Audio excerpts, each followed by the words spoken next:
Exactly 3 years ago to the day, I pulled the biggest card that I've ever pulled for myself in the hobby. It launched this channel into orbit, and it completely changed my trajectory in the hobby.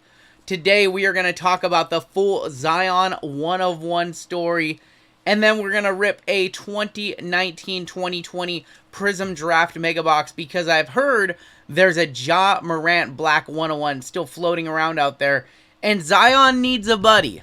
Let's get into it.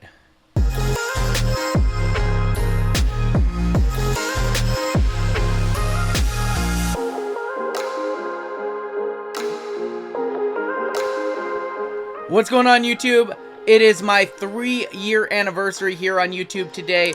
Basically launched the channel 3 years ago. There were a few videos uploaded before the shot heard around the world, or should I say the Zion Black heard around the trading card world.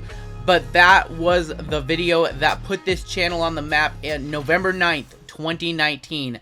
And that is when it all changed for me in the hobby. Johnson. No way. No way.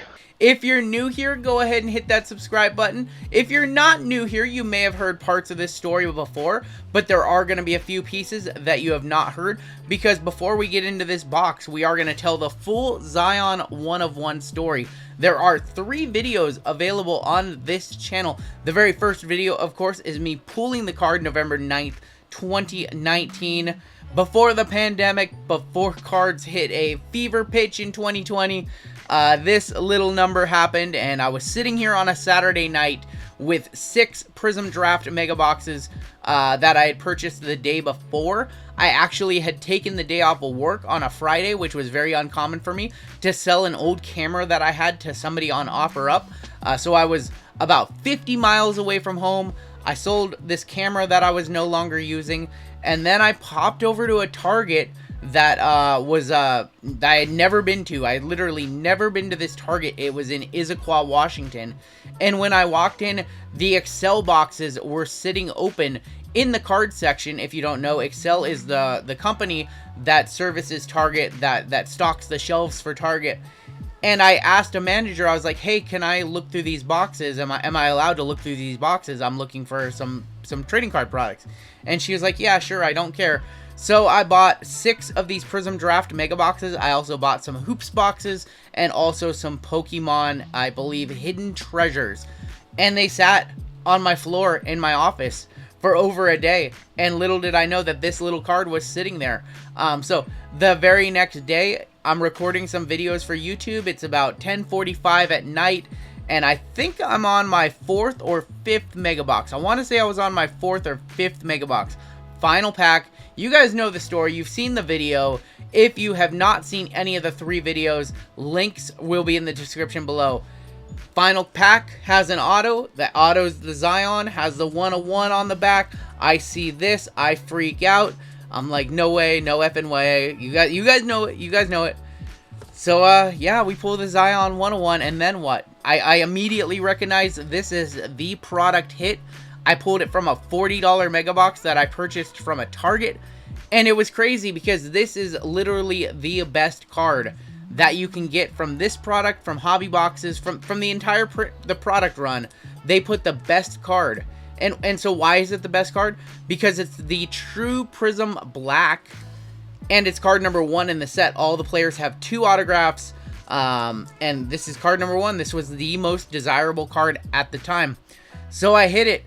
I sit at the top of my stairs in our house, and I'm just kind of having a meltdown. What do I do next? And I decide I have to book a flight that night. I have to go to the airport. I have to get this thing graded, and I chose BGS right away because when I looked at the card looked perfect to me, and all I could think about is how sweet this card is going to look in a BGS 10 black label. That was all I thought about the whole time. I had it, in the top loader. I had it in bubble wrap. I had it in a box. I booked a flight. I booked a hotel. I booked a car. I left 3 hours later. I went to the airport. I got to the airport 3 in the morning for a 6 a.m. flight. I was just ready to go. I go down to Dallas on a Sunday.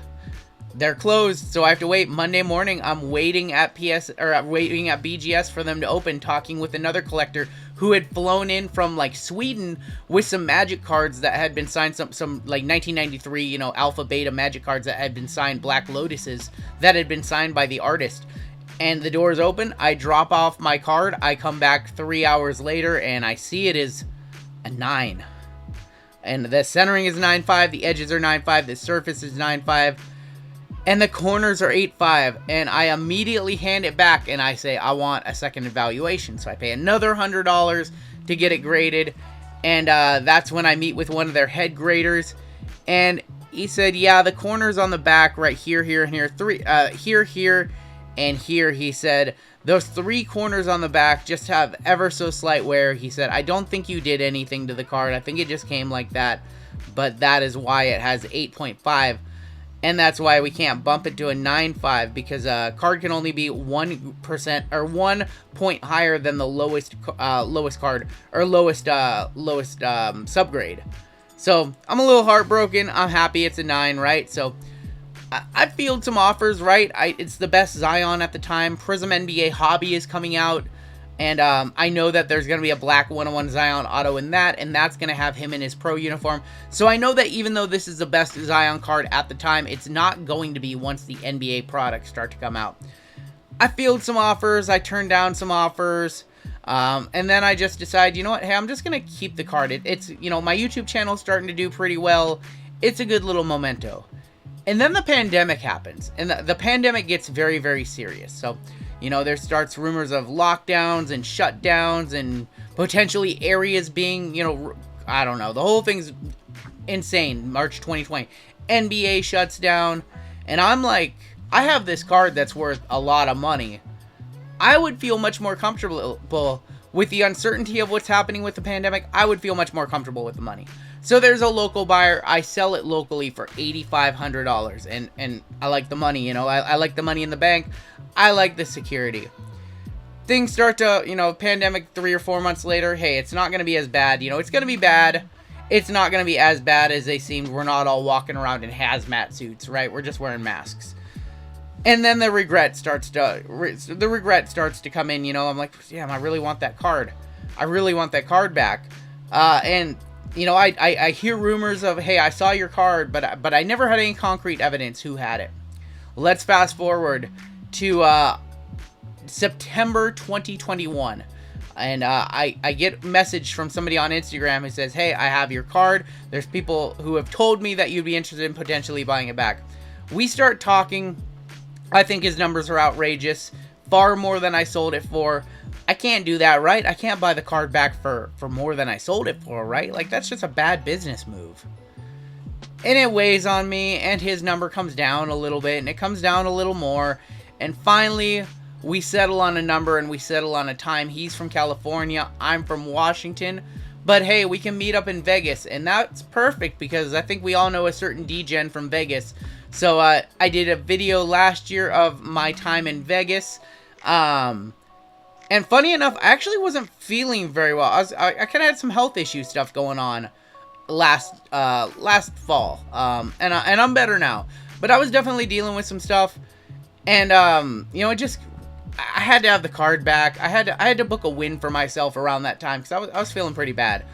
And so I fly to Vegas and I buy the card back. And the one thing that I've never disclosed is how much did I pay for the card? Because everybody knows that I paid more than what I sold it for. And the answer is $14,200. That's what I paid. That's the number we settled on. His original number was 18, and there was no chance. There was no chance I was going to pay him 18,000.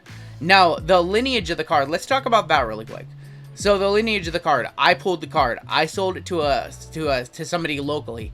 He sold it again to somebody in California, and the person who I bought the card from bought the card from them. So it changed hands from me to one person to another person to another person, and yeah, so it changed hands about 4 times, and it's home. And this is where it belongs, right? Everybody who ever saw this card, he told me, everybody who ever saw that card in his showcases at shows told him, that's the Run Goods card. You can watch that card be pulled on YouTube. So everybody knows the story of me pulling it, and it's my card, and at the end of the day, I took an L on, I mean, I kind of took an L on this card, right? Like I bought it back for more than I sold it for. But those were two totally different times. There was a time, and I talk about this a lot, when people ask me about selling big cards or buying big cards. And what it comes down to is how much do you value the money? You know, if you pull a insane 101, do you get it graded? Do you sell it right away? What do you do? And my answer to everybody is well, what does the money mean to you? And in 2020, with all the uncertainty in the world, the money meant more to me than this card. But in 2021, when circumstances were different, now the card meant more to me than the money. Because this card is forever linked to the success of this YouTube channel. This was literally the card that put it on the map. This is the reason potentially why I am sitting in front of you talking and sharing the story of the Zion 101. This story is spread around through 3 different videos. Again, I will put the link in the description. And that's the story. I'm hoping this card goes to the grave with me. I'm hoping that there will never be another owner of it again. I'm hoping that this is a card that I have for life. It's not for sale. If Zion goes on to have a Hall of Fame career, if Zion is a generational talent, if Zion wins championships, I don't care. I don't care what this card's worth. People always ask me, what's it worth? And the answer is, it's worth more because it has more value to me. The lineage, the story, what it did for me in the hobby and where it put this channel, than it does if I were to settle on a number and sell it to somebody in 20 years. Maybe in 20 years, its market value is $80,000. And the $6,000 difference from the time I sold it to the time I bought it back absolutely is irrelevant. Maybe it is now. Maybe this is a $20,000 card now. I have no idea what this card is worth. And I don't care. Because this one's PC for life. You can bury me with it. And with that being said, it is time to pull the Ja Morant 101, which I have heard is still floating around out there. So I've had this mega box for a while. You can see the wrapper partially unwrapped. I've had this one for a while. I overpaid for it. I know these have come down in price ever since. I guess overpaying for things is a theme in this video. I love this product. Y'all know it. I love this product to death. So I figured in honor of the 3-year anniversary of pulling the Zion 101, we got to rip one, and I'm sure we're going to rip others in the future. We're going to get 48 cards total, 1 autograph per mega box, which I do like very, very much. Turn it over right there. Black 1-of-1s are in. Also, neon green pulsars to 20 as well, and greens to 125. You can also hit color blasts, ultra rare color blasts. I've opened probably about 8 hobby boxes and probably about 40 mega boxes of this product. I've only ever pulled one, and that was Cam Reddish back when the product first came out. So let's go ahead and rip one today. And yeah, shared the story, and now it's time to hit the 101, the 101 Ja Morant. There's Romeo Langford, DeJuan Hernandez right there. We're gonna get 2 reds per pack. Cam Johnson right there, and Kobe White. This is just a product that I will be forever linked to. And I like it. It's such a fun product. It's a fun product. I've seen these cards a million times. Zion right there on the epic pose. Darius Garland, and there's a silver of Tyler Hero worth a couple of bucks. And Najir Little. Every time I open this product, I always make the comment of how innocent and naive Tyler Hero looks. Of course, now he's been down in South Beach for a few years and starting to get that bad boy rep to him. Playing with Jimmy. Let's go ahead and keep it on rolling today. Rui Hachimura. There's Nikhil Alexander Walker. There's going to be a Chuma Okeke and another Tyler Hero. Most of the top names from this rookie class do have multiple cards, 3 or 4 cards. Everybody has an All-Americans, everybody has a Crusade, and then 2 base rookies as well. Jordan Poole right there, this was a guy that was on nobody's radar as we were ripping this product. There's a Zion All-American Silver and a Darius Garland. So that one's going to be worth probably about 8 or 10 bucks or so. Of course, pro uniform stuff, always more valuable, but hey, like I said, it's a fun product. I actually don't know how much these sell for nowadays. Just because I've had this one sitting on the shelf for probably like close to 6 months, honestly. I bought 4 of these and slowly have ripped them over time. We like to come back to this product every so often. Admiral Schofield, Grant Williams on the non-numbered green, and Grant Williams again. Looking for that one auto. Would love to see a Bol auto. We've got Justin Wright Foreman, Ignas Brazikis on the silver, and Gerald Brantley. Auto checklist is very, very big in this product. A lot of guys who never even played in the association for a single minute, unfortunately. So the good names, the Zion 101s, are few and far between. Carson Edwards, Rui right there on the Crusade, Dylan Windler. My, how the times have changed. When I was opening this, I didn't even have a mat. I was using a Pokemon mat. I was recording with my iPhone and had no idea what I was doing on this crazy YouTube channel. DeAndre Hunter, RJ Barrett is going to be on the silver, and there's Jalen Hands. It's just fun to rip this product. It's fun to reminisce, and you know, I wanted to come on here for the 3-year anniversary and share the full story because I get asked a lot, and this story's kind of broken up in a few different places, so let's just put the whole story out there for everybody in one video. Jarrett Culver on the red. Purple is going to be Kevin Porter Jr. Purples are also not numbered. The numbered cards are going to be the lime greens, and the orange pulsars, the 20. And yeah, the black 101 autos, which hopefully we have one in one of these remaining 2 packs. Cam Reddish on the red. That's going to be Bol right there. Playing well. Bol playing very, very well for Orlando now. That Magic team, very fun to watch. 2 packs left, and then we'll hit it with a recap. Auto is going to be in there. I like the prospects of that with the Zion Crusade Orange. I like the prospects of that pack. I didn't see the chevrons. I like where we're going with that pack. Darius Garland, Talon Horton-Tucker, Jackson Hayes, and Jarrett Culver.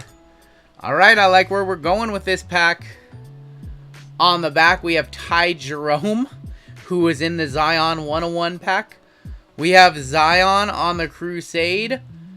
Not going to be numbered on the orange. You do get 1 orange per box. That is a more rare parallel. Probably like a $20 card there, maybe. Maybe. Best card in the box so far. I do see I do see red chevrons, unfortunately. I'm trying to remember who's red. Who is red? I can't remember. That is going to be Jarrell Brantley, and that is actually an orange pulsar too. I don't think Jarrell Brantley is in the association right now. That's going to be numbered to 20. 10 of 20. So we got the color. We were looking for an orange pulsar. We got the color, but man, we did not get the name today. We tried. We tried. That black Ja Morant 101 is still floating around out there. And I don't know if it's in a hobby box. I don't know if it's in a mega box. I don't know where it is. Are we going to find it? Should we keep trying? Should we keep trying? In terms of the value, yeah, we didn't make our money back ripping that box as expected. We did have some nice cards. We had 3 Zions, a silver Tyler, a silver Bull, a blue or a red Jordan Poole. Auto, probably only worth a couple bucks. And the Zion Crusade Orange, gonna be our most valuable card of the day. Yeah, I wish that would have been a Pulsar, orange Pulsar. I don't know if they make orange Pulsar of Crusade. That's gonna do it. I'm telling you guys the story, and I hope that you enjoyed it. I apologize for the longer intro if you just wanted to see the rip today, but I did think that it was important for the 3-year anniversary of the Zion 101 for me to tell the full story in one video, tell y'all the purchase price from last year that hasn't ever been disclosed, and just kind of share that story as a good way to look back on the last 3 years here on YouTube.